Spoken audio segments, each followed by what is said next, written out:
Hey everyone, you're welcome again to another episode. In this video, I'm going to take you through the basic drawing tools in SketchUp. Let's get right into it. To draw lines, select the line tool. Click to set first endpoint.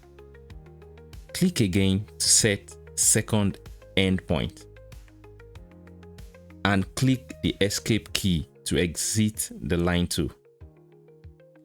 Another way is to click to set first endpoint and enter your precise length.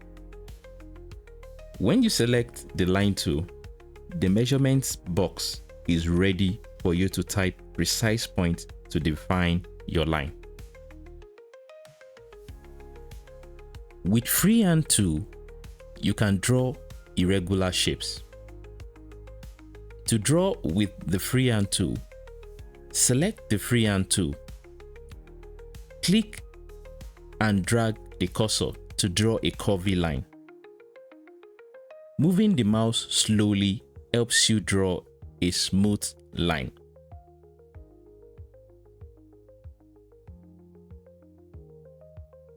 Release the mouse cursor to stop drawing.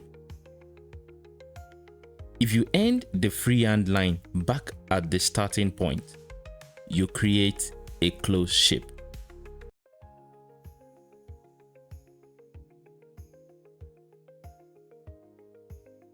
In SketchUp, you can draw rectangles pretty much anywhere. On the ground plane, on a vertical plane, on existing faces. To draw a rectangle with the rectangle tool, select the rectangle tool from the toolbar or press the R key. The cursor changes to a pencil with a rectangle.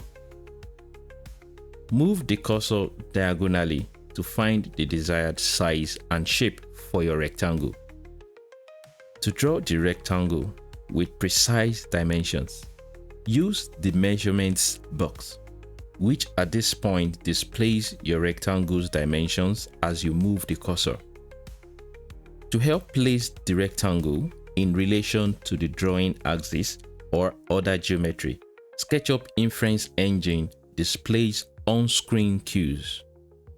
Both the measurements box and the rectangle tool inferences will be explained a little later in the section. As you draw a rectangle, the measurements box helps you model precisely as follows. Set the length and width. Type a length value, a comma, a width value, and then press enter. For example, let's say I want to create a rectangle with the length 30 millimeters.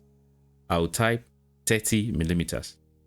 Then with the width 40 millimeters, I'll place comma before the width and enter the width, which is 40 millimeters, and press enter. You can change the rectangle's position with negative numbers. If you enter a negative value, let's say minus 24, comma, minus 24, SketchUp applies that value in a direction opposite to the one that you indicated while drawing.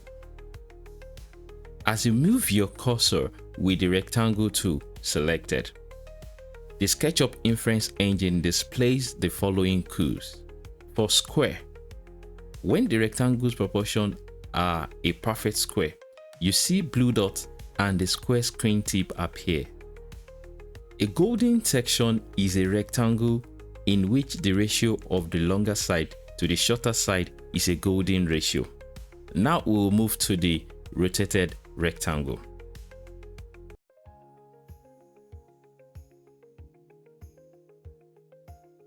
A rotated rectangle tool can come in handy when you need to draw a rectangle whose face is at an angle to SketchUp's default red, green, or blue axis, or to other geometry. Like the rectangle tool, the rotated rectangle tool enables you to create precise rectangles and squares, and displays inferences to help you as you draw. However, when you create a rectangle with the rotated rectangle tool, you position the rectangle at an angle as well. To create a rotated rectangle, on the toolbar from the Shape Tools menu, select Rotated Rectangle tool. Click once to set the first corner of your rectangle.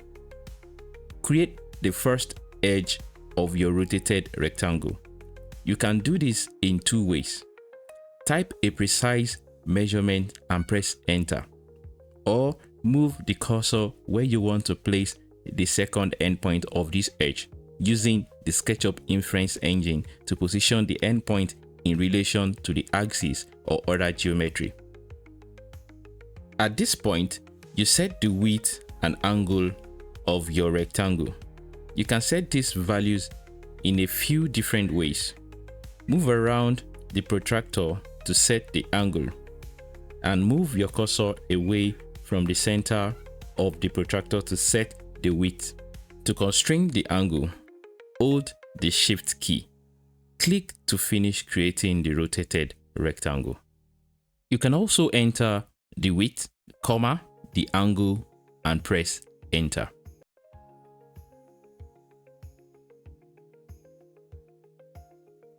Before you draw a circle, it is helpful to understand how SketchUp creates circle entities. Circle entities have a radius and connect multiple line segments. These segments act as a single line in that they can define the edge of a face and divide a face. Additionally, selecting one segment selects the entire circle entity. SketchUp's inference engine still sees the segments in the circle. So if you hover your mouse around the circumference of the circle entity, you'll see the endpoint and midpoint inferences. To draw a circle, on the toolbar, select the Circle tool from the drop-down menu next to the Rectangle tool, or press the C key. The cursor changes to a pencil with a circle, and the measurement box indicates the default number of sides, 24. To change the number of sides, you can type a value now or wait until after you're done drawing the circle. Move the cursor out from the center point to define the circle's radius. As you move the cursor, the radius value is displayed dynamically in the measurements box. Press Escape at any point to start over. Click to finish the circle. SketchUp creates a circle-shaped face. Optionally, until you select a new tool or draw a new circle, you can use the measurements box to change the circle's radius or the number of sides as follows. To change the radius, type a number and a unit if desired, such as 60 mm or 60. Then press enter or return.